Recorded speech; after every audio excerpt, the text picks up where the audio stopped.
అహ్మదాబాద్లో ప్రమాదానికి గురైన విమానం బ్లాక్ బాక్స్ లభ్యమైంది. దాంతో ఈ ప్రమాదానికి గల కారణాలు ఏంటన్నది తెలిసే అవకాశం ఉంది.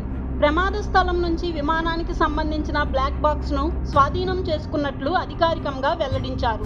అహ్మదాబాద్ ఎయిర్ ఇండియా విమాన ప్రమాదం జరిగిన తీరు, అనంతరం పరిణామాలపై మరిన్ని వివరాలు వెలుగులోకి వస్తున్నాయి. విమానం కూలిపోయిన ప్రదేశంలో దాదాపు 1000 డిగ్రీల సెల్సియస్ ఉష్ణోగ్రతతో మంటలు ఎగిసిపడ్డాయని, సహాయక చర్యలు చేపట్టడం అత్యంత క్లిష్టతరంగా మారిందని అధికారులు తెలిపారు. విమానంలో 1.25 లక్షల లీటర్ల ఇంధనం ఉండడంతో ఆ స్థాయిలో మంటలు ఎగిసిపడ్డాయని వివరించారు. అహ్మదాబాద్ విమాన ప్రమాదంపై సుప్రీంకోర్టులో పిటిషన్ దాఖలైంది. తక్షణమే సుమోటోగా విచారణ చేపట్టి బాధిత కుటుంబాలకు తగిన పరిహారం అందించేలా కేంద్రాన్ని ఆదేశించాలని పిటిషన్లో విజ్ఞప్తి చేశారు. మృతుల కుటుంబాలకు 50 లక్షల మధ్యంతర పరిహారాన్ని వెంటనే ప్రకటించాలని పిటిషన్లో పేర్కొన్నారు. అస్సాంలో తీవ్ర ఉద్రిక్త పరిస్థితులు నెలకొన్నాయి. బక్రీద్ రోజున దుబ్రీ ప్రాంతంలో కొందరు దుండగులు ఓ హనుమాన్ ఆలయంలోకి ఆవు తలతో పాటు మాంసం అవశేషాలు విసిరేశారు. దీంతో మతపరమైన ఉద్రిక్తతలు చెలరేగాయి. ఈ ఘటనపై అస్సాం సీఎం హిమంత్ బిస్వా శర్మ తీవ్ర ఆగ్రహం వ్యక్తం చేశారు. ఇలాంటి పనులు చేసే వారిని ఉపేక్షించబోమంటూ షూట్ ఎట్ సైట్ ఆదేశాలు జారీ చేశారు. భారత్ వాయుసేనకు చెందిన అత్యాధునిక అపాచీ అటాక్ హెలికాప్టర్ పంజాబ్లో అత్యవసరంగా ల్యాండ్ అయ్యింది. సాంకేతిక సమస్య తలెత్తినట్లు ప్రాథమికంగా తెలియడంతో పైలట్లు ముందు జాగ్రత్త చర్యగా హెలికాప్టర్ను పఠాన్కోట్ సమీపంలోని ఒక గ్రామంలో సురక్షితంగా కిందకు దించారు. సంచలనం సృష్టించిన హనీమూన్ హత్య కేసులో మరో షాకింగ్ విషయం వెలుగు చూస్తోంది. నిందితురాలు సోనం, ఆమె నియమించుకున్న హంతకులు భర్త రాజా రఘువంశీని అంతమొందించేందుకు 3 సార్లు విఫలయత్నం చేశారని పోలీసుల దర్యాప్తులో తేలింది. 4వ ప్రయత్నంలో హంతకులు తమ ప్లానును విజయవంతంగా అమలు చేసి రాజా రఘువంశీని దారుణంగా హత్య చేశారని ఆయన తెలిపారు. మాజీ మంత్రి కేటీఆర్కు ఫార్ములా ఈ రేసు కేసు విచారణలో భాగంగా అవినీతి నిరోధక శాఖ మరోసారి నోటీసులు జారీ చేసింది. ఈ నెల 16వ తేదీ ఉదయం 10 గంటలకు తమ ఎదుట విచారణకు హాజరు కావాల్సిందిగా తాజా నోటీసుల్లో పేర్కొంది.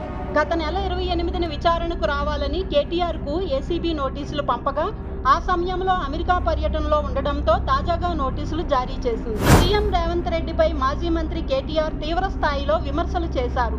దమ్ముంటే ఇద్దరం కలిసి లై డిటెక్టర్ పరీక్షకు హాజరవుదామని సవాల్ విసిరారు.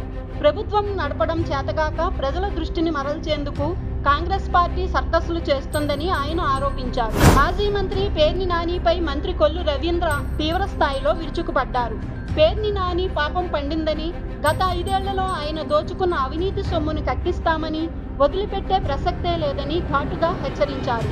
దమ్ముంటే విచారణకు సిద్ధంగా ఉండాలని సవాల్ విసిరారు. డిప్యూటీ సీఎం పవన్ కళ్యాణ్ సంగారెడ్డి జిల్లా పటాన్చెరులో పర్యటించారు. ప్రఖ్యాత ఇక్రిసాట్ క్యాంపస్లోని ఇంటర్నేషనల్ స్కూల్ ఆఫ్ హైదరాబాద్ను ఆయన సందర్శించారు.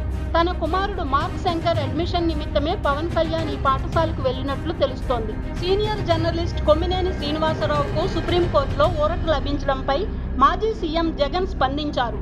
సత్యమేవ జయతే అంటూ ట్వీట్ చేశారు. సుప్రీంకోర్టు ఆదేశాలు చంద్రబాబుకు పెద్ద చెంపపెట్టు అని, నిరంకుశంగా, అప్రజాస్వామికంగా, అరాచకంగా వ్యవహరిస్తున్న సీఎం న్యాయస్థానం గట్టిగా బుద్ధి చెప్పిందన్నారు. ఇరాన్, ఇజ్రాయిల్ మధ్య నెలకొన్న ఉద్రిక్త పరిస్థితులపై అమెరికా అధ్యక్షుడు డొనాల్డ్ ట్రంప్ మరోసారి స్పందించారు.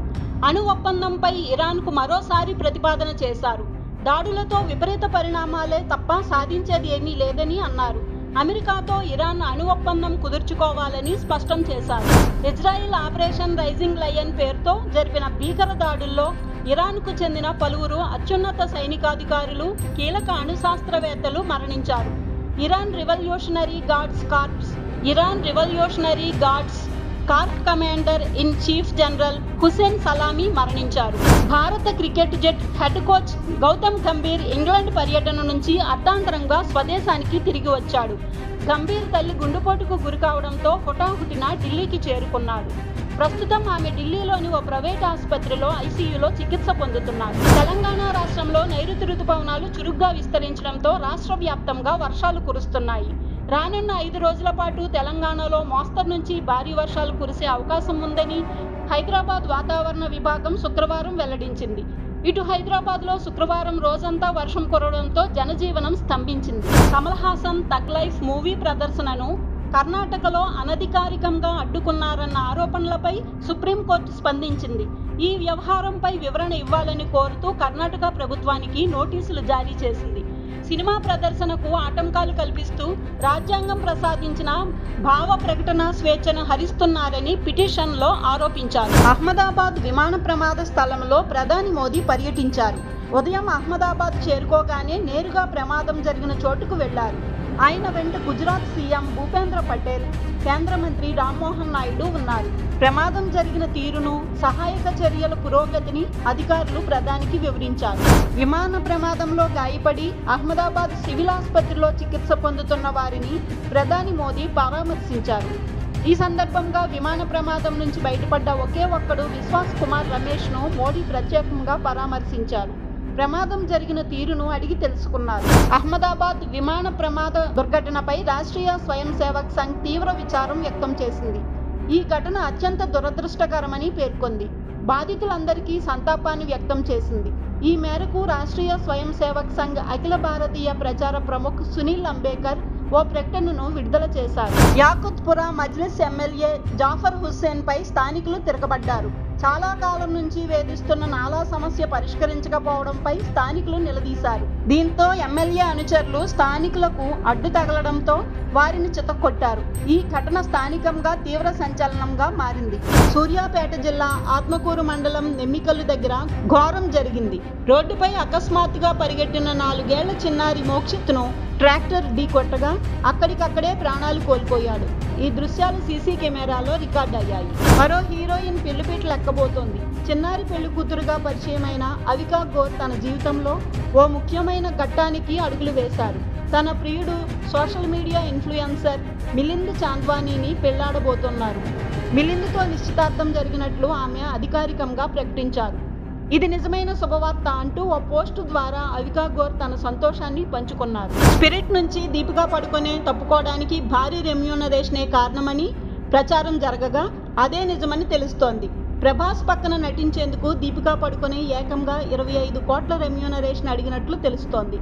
అంతేకాకుండా నిర్దిష్ట గంటలు మాత్రమే షూటింగ్లో పాల్గొంటానన్న ఆమె డిమాండ్లు విని మూవీ యూనిట్లు ఆమెను పక్కన పెట్టినట్టు తెలుస్తోంది.